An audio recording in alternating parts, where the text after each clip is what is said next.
Perfeito, vamos resolver essa questão. Quando o retorno exigido é constante, retorno constante, mas diferente da taxa de cupom, o preço do título, quando ele se aproxima da sua data de vencimento, irá, ok, aumentar, diminuir, né? Beleza. Qual é aquela formulinha do valor do título, o valor nominal, juros, taxa de retorno? Esse aqui que eu estou mostrando. Perfeito? O que está dizendo o problema? Esse KD, que é o retorno exigido, vai ser constante. Constante. Perfeito? Mas diferente a taxa do cupom. O que é a taxa do cupom? A taxa de juros. Né? Beleza, vai ser diferente. Ok, tudo bem. Mas está perguntando o preço do título, ou seja, o B0, né, que é o preço do título, quando se aproxima da data de vencimento. O que é aproximar-se à data de vencimento? O N ser praticamente zero, né? Não zero, mas praticamente zero. 0,000 alguma coisa. Ok. Então vejam aqui, ó, por exemplo, se o N for zero, o que vai acontecer aqui no denominador? Vai ser 1, concorda? E aqui vai ser 1. 1 menos 1, 0. Então toda essa primeira parte,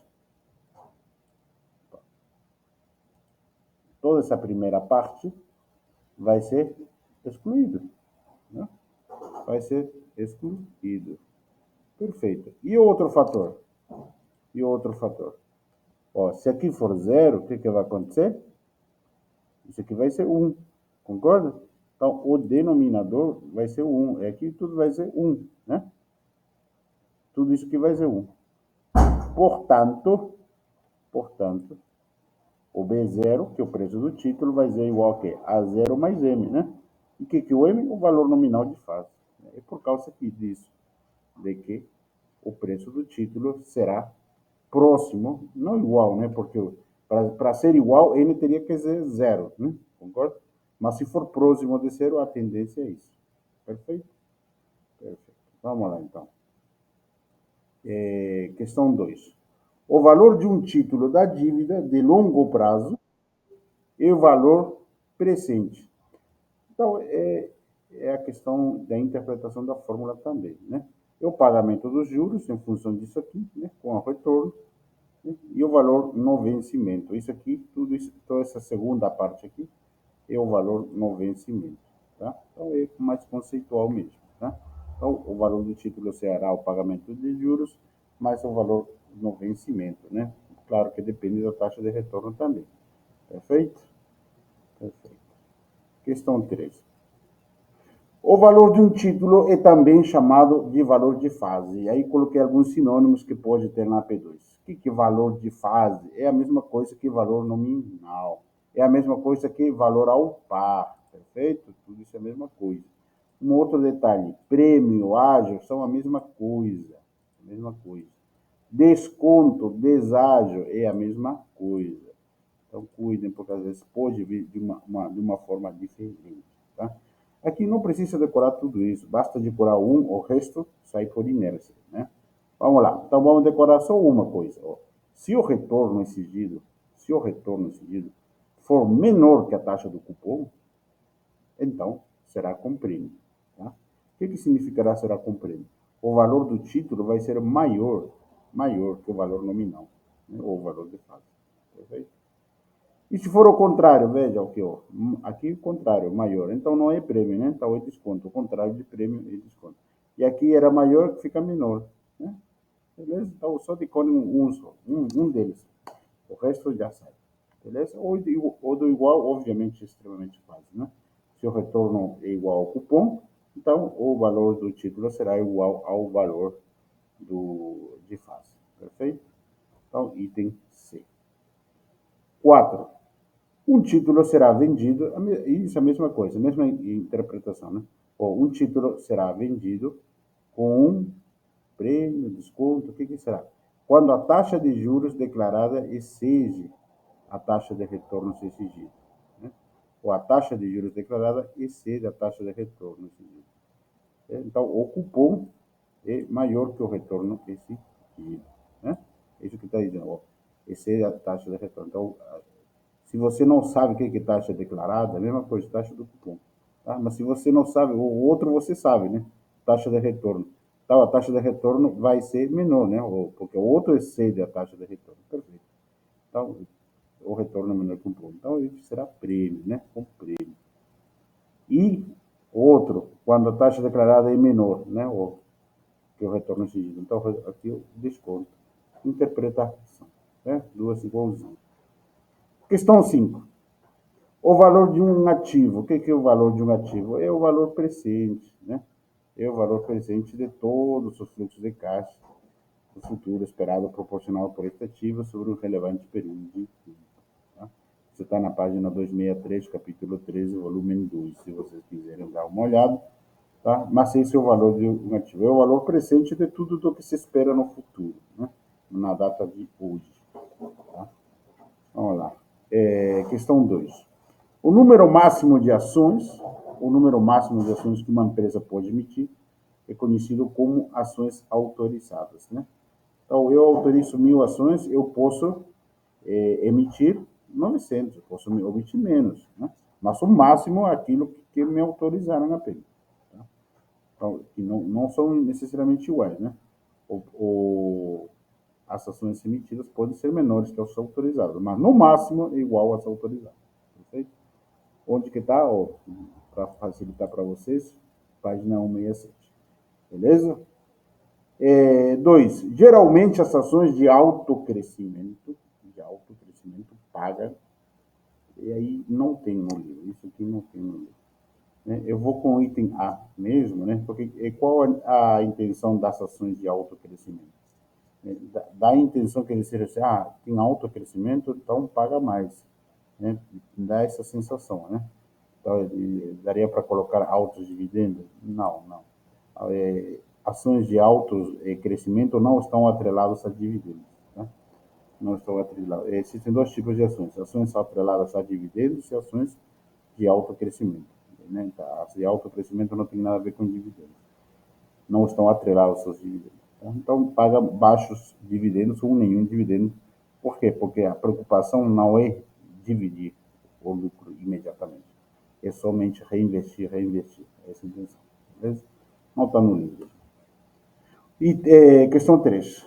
O modelo de crescimento, o modelo é utilizado para avaliar ações preferenciais. Perfeito. Pode dar a confundir aqui, né? Vamos lá. Eu esqueci de colocar o modelo de crescimento constante variável nas aulas eu falo. Perfeito. Me dediquei mais a provar o que é crescimento zero. O que é dividendo preferencial primeiro, né? O preço de uma ação preferencial é o dividendo preferencial dividido pelo seu retorno. Isso está na página 286, capítulo 3. Tá? Só que também é a mesma coisa que o crescimento nulo. Vocês vejam ali na página 268, é o mesmo conceito. É o mesmo conceito. Tá? Na questão do gordo, porque às vezes pode perguntar gordo, por isso que eu coloquei aqui, é aquela formulinha, né, do dividendo na data zero, 1 mais a taxa de crescimento, o retorno menos o crescimento. Tá? Isso que fala gordo. Tá? Mas pode estar escrito de outras formas, como na questão 4. Né? Vamos lá, questão 4. No modelo gordo, o valor das ações ordinárias, então isso aqui, uma ação ordinária, beleza, e o valor presente, de um fluxo de dividendos com crescimento constante. Esse crescimento constante é o G. Tá? É por causa disso. Tá? Então, tem que ter crescimento. Tá? Tem que ter crescimento. Aqui, os outros não tem. É por causa disso que tem. Tá? Então, esse gordo é a fórmula. Vamos lá. A questão 5. As informações-chave para o processo de avaliação incluem o que provavelmente vocês acertariam é retorno e risco, né? É importante saber para avaliar um processo a questão do retorno e a questão do risco, né? Quanto maior o retorno, melhor. Só que quanto maior o retorno, vou ter mais risco também. Beleza. Aí você decide, é você que vai decidir. Tá? E dá a tendência de marcar. Mas o que é time? Time. Né? Time é o tempo, né? E o tempo a ser investido. Não o tempo que você vai investir. Tá? Vou investir 12 anos, R$ 1.000. Não é esse tempo. Não é esse tempo. Porque esse tempo já está incluído no retorno e no risco, nessas variáveis. Tá? Então não tem nada a ver com isso. o time é o tempo, o quando que você vai investir, o momento, né? O momento, o tempo no qual você vai investir. Perfeito? Vamos lá. Questão de resolução de questões. Considere um título de dívida em circulação, valor de fase 1.000. Anotem, já vamos se acostumando, valor de fase 1.000. Lá na formulinha é o M, né? Então, M é igual a 1.000. Perfeito. Com uma taxa de juros declarada de cupom 8%. Perfeito. Taxa de cupom 8%. O título da dívida tem 12 anos até a sua data de vencimento. Bom, o tempo é 12 anos. Perfeito. Se os juros são pagos semestralmente, e aqui arruinou um pouquinho, né? Arruinou um pouquinho por quê? Porque não vai ser aplicação direta de folga. Por quê? Porque, veja, o tempo tem anos, mas os juros são pagos semestralmente, tem que estar na mesma data. Ou converte os juros semestrais para anos, né? Ou anos em meses, né? Então, aí a facilidade de vocês. Mas acho que é mais conveniente transformar ano em semestres, né? Um ano são quanto? 2 semestres. Perfeito. É por isso que eu coloquei os juros e 8%. 8%. Embora não tenha aqui ao ano e ao ano. Tá? Mas 8% de quê? Do valor nominal. De quanto? De 1.000. Então, é 80 por ano. Perfeito? Por ano. Mas não me interessa por ano, me interessa por semestre, porque os juros são pagos semestralmente. Então, é a metade, né? Então, 40 por semestre. Então, os juros são 40. 40. Perfeito. E o tempo são 12 vezes 2, né? São 24 semestres. Perfeito. E o valor do título da dívida exige um retorno de 10%. Eu deveria ter colocado ao ano, né? Errou no português aqui, tá? Mas esse 10% é ao ano. Não me interessa ao ano, quero ao semestre. Ao semestre seria 0,05, né? Basta dividir por 2. Beleza, em função disso tem. Por que eu coloquei isso aqui? Galera, pode ter questões que envolvam cálculo de retorno. Cálculo de retorno. Né? Nessa fórmula aqui, vamos supor que vocês tenham B0, tenham juros, tenham M, tenham N, tenham tudo, menos o K. É mais complicado encontrar o K, né? A não ser que vocês sejam bons em álgebra, dá para fazer, tranquilo, tá? Mas quando pede cálculo de retorno e você tem todas as variáveis, falta só isso, usem esse aqui, essa fórmula aqui, um retorno aproximado, tá? Vai ser um pouquinho diferente daqui, né? Porque é aproximado, tá? Vai ter uns errinhos aí, tá? Mas serve para a prova, obviamente, né? Então, usem isso aqui, juros, né? O valor de fase, o tempo, né? Por que não usei essa fórmula lá no início? Lembra do... Aqui, ó. Vou mostrar aqui. Aqui. Por que não usei aqui, né? Porque eu falei, ó, n próximo de zero, então igualei a zero, né? Igualei a zero. Né? Por que não usei? Porque se colocou zero aqui é divisão, né? Quanto é alguma coisa dividido por zero? Tende ao infinito, né? Aí vai me atrapalhar para o raciocínio. Por isso que eu não usei. Perfeito? Então, mas vamos usar essa fórmula aqui. Perfeito? Então, eu quero saber o preço do título. Quem que é o meu preço do título? É o B0. B0. Beleza. Quanto que são meus juros semestrais? 40. Beleza. 1 menos 1 mais a taxa de retorno é 10% ao ano, mas ao semestre são 5%. Beleza. Elevado ao tempo de 24 semestres. Tudo isso dividido por 5% ao semestre. Perfeito. Mas tem um outro fator, isso em relação ao valor de fase, ou nominal corrigido, né? 1 mais 0,05 elevado a 24. Perfeito. Fazem os cálculos, vai dar 862 aproximadamente. Perfeito? Vamos lá. Questão 4. A companhia Intel acaba de pagar um dividendo de R$ 1. Espera-se que os dividendos cresçam 25% ao ano. Durante os próximos 3 anos, a uma taxa de 5% ao ano a partir de então. Perfeito. Então, vai crescer 25% cada ano, até o ano 13. Depois, 5% constante. E o retorno que vocês querem, que vocês estão exigindo, é de 18%. Qual é o valor atual da ação? Então, está perguntando qual é lá o B0, né? Mas só que aqui, como temos dividendos, vai ser P0, né? Vai ser P0. Perfeito. Então, ó, só extrair os dados, né? Então, o dividendo na data zero é de 1, o retorno exigido é 18, né? O crescimento acelerado, né? Esse A vem de acelerado, está no livro aqui. Acelerado é 25%, e o crescimento constante, 5%. Só extrair os dados só para lembrar. Aqui um pouquinho chatinho, por quê? Por quê? Porque eu preciso saber quanto que é o dividendo na data 1, na data 2, na data 3. Tá? É por causa disso. Eu fiz o quadrinho, isso também está no livro, beleza? Então, o que acontece? No tempo zero, o dividendo é 1, é dado do problema. Mas no tempo 1, o que acontece no final do primeiro ano? No final do primeiro ano, vai ter o fator de correção. Não está falando que vai crescer 25%? Ah, vai crescer, né? Crescer é 1 mais o crescimento, beleza? Então, 1 mais 0,25 elevado a 1 vezes 1 é 1,25. Perfeito. E no segundo ano, a mesma coisa. Agora, esse tempo vai ser 2, né? Então, 1,25 elevado a 2 vai dar 1,5625, tá? Beleza. E no tempo 3, no final do terceiro ano, o que vai acontecer? 1,25 elevado a 3 dá 1,9531, né? Vê se eu sou dividendo na data zero, que é 1, né? Não vai variar. Mas nem sempre o dividendo na data zero é 1, né? Pode colocar 1,15, aí teríamos que multiplicar, beleza? Tá? É por isso que eu já coloquei aqui a fórmula, porque na realidade a gente está multiplicando o dividendo na data zero vezes o fator de correção, perfeito? Ok, eu já tenho meus dividendos em cada final de ano, no primeiro ano, no segundo ano e no terceiro ano.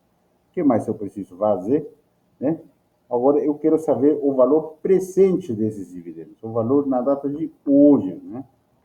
Lembra, ó, na data 1 era 1,25, 1,52, só extrair aqui, né? Beleza? Só extrair, beleza.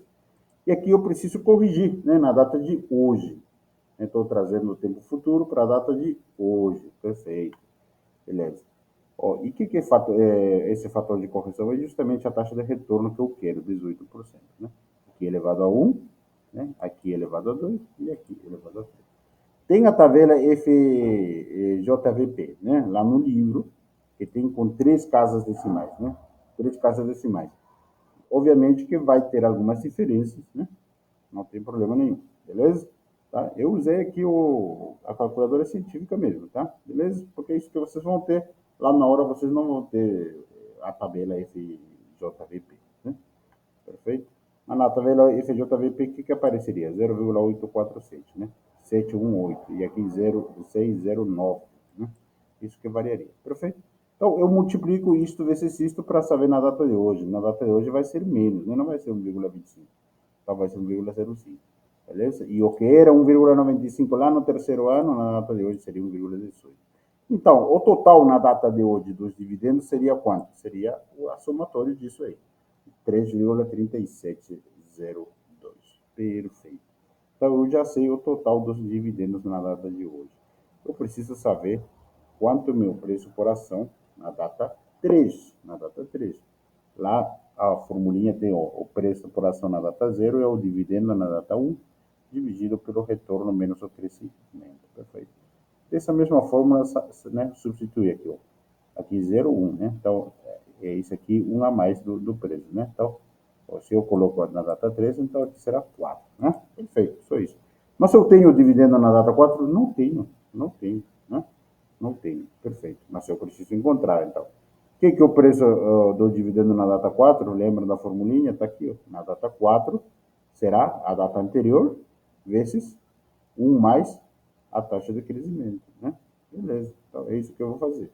Na data 3 é 1,9531, né? Na data 3, vezes 1 mais, agora o crescimento não é mais 25%. Depois da data 3 é 5%. É o dado do problema, perfeito? É por isso que eu multiplico por 1,05. E vai me dar 2,0508 aproximadamente. Perfeito. Com isso, eu calculo o preço da ação na data 3. Perfeito. Então, eu dividendo na data 4, eu já achei, dividido pelo retorno menos a taxa de crescimento constante. E eu encontro 15,7754 aproximadamente. Perfeito. Agora eu preciso corrigir esse fator, né? Para quê? Para a data de hoje, né? De hoje, com uma taxa de retorno de 18%. Falando de novo, lá na tabela FJVP, vocês vão achar 3 casas decimais. Então, aqui vai estar 609, né? Então, vai aumentar, né? Vocês concordam? Mas eu fiz na casa científica mesmo, perfeito? Então, o preço da ação na data 3 é 9,614. Perfeito. Qual era minha questão, minha pergunta? Era qual é o valor atual da ação dessa companhia? Perfeito. O valor atual da ação dessa companhia é o total dos dividendos, 3,3602, mais o preço na data 3, trazido para a data de hoje, que é 9,614. Isso vai me dar 12,9716.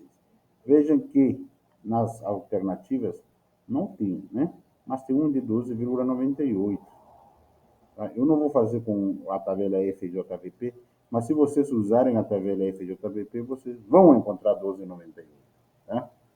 12,98. Então, a tendência é que muitos marquem nenhuma, né? Nenhuma.